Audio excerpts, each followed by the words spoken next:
జడ్చర్ల నియోజకవర్గం నవాబుపేట మండల కేంద్రంలోని బస్టాండ్ దగ్గరలో ఉన్నాం మనము. ప్రస్తుతం ఈ బస్టాండ్ నిర్మించి దాదాపు 30 సంవత్సరాలు అవుతుందని ఇక్కడ ఉన్న స్థానికులు చెప్తున్నారు. ఆ 30 సంవత్సరాల నుండి ఈ బస్టాండ్ ఎలాంటి అభివృద్ధి నోచుకోలేదు. అయితే ఇక్కడ బస్టాండ్ నిరుపయోగంగా ఉండడంతో ఇక్కడ అన్ని అసాంఘిక కార్యకలాపాలు జరుగుతున్నాయి, పంచాయతీలకు అడ్డగా మారిపోతుంది.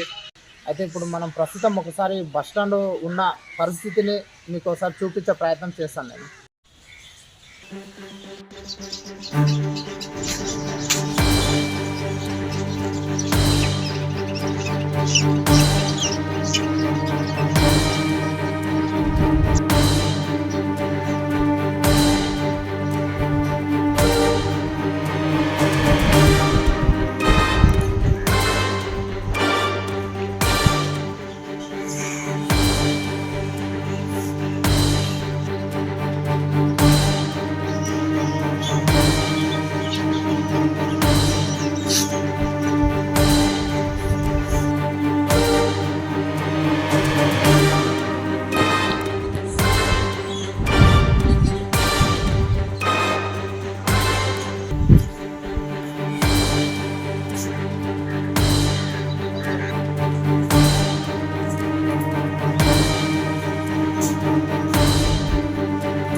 బస్ స్టాండ్ కాడికి వస్తలేరు బస్సులు, పబ్లిక్ వస్తలేరు.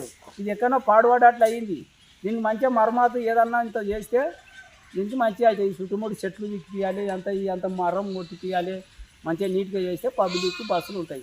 ఇక్కడ వచ్చినా కూడా ఇంకా వెహికల్ దోమలు కడుస్తున్నాయి, పబ్లిక్లు ఇలా పడతలేరు.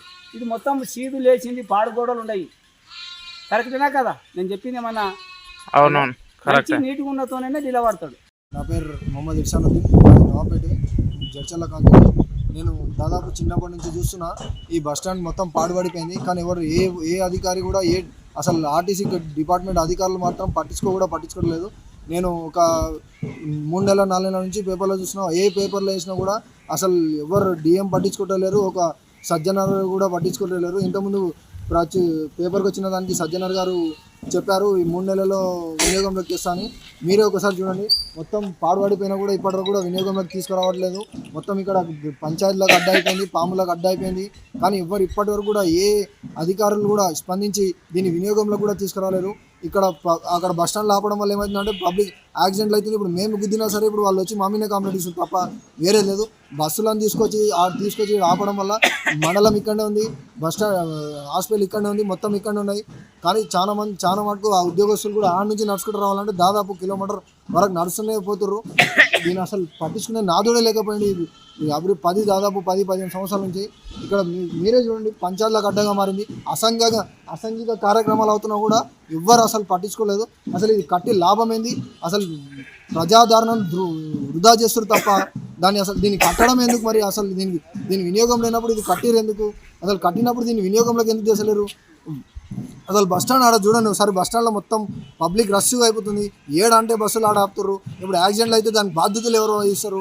దాని బాధ్యత ఎవరు వహించాలి? అసలు డిఎం అన్న కనీసం బాధ్యత వహించుకొని దాన్ని తీసుకొని వినియోగంలోకి తీసుకొచ్చానన్న నవాబేట అభివృద్ధికి పాల్పడుతుంది. కాబట్టి దీన్ని ఉపయోగంలోకి తీసుకురావడం మంచిదని కోరుకుంటున్నా. దీన్ని ఒకవేళ వినియోగంలోకి తెగపోతే పూరా కుప్ప కూలిపోయే పరిస్థితి ఉంది. ప్రజల సొమ్ము మొత్తం వృధా చేస్తారు. కొంచెం నీట్నెస్ అనేది ఉంచుకుంటలేదు. బస్సులు మొత్తం ఇక్కడ వరకు అక్కడి నుంచి కిందనే డ్రాప్ అయిపోతాయి. నీట్నెస్ పెట్టుకుంటే మాత్రం బస్ స్టాండ్ అనేది డెవలప్మెంట్ ఉంటుంది, బస్సులు అనేవి ఎక్కువ వస్తుంది.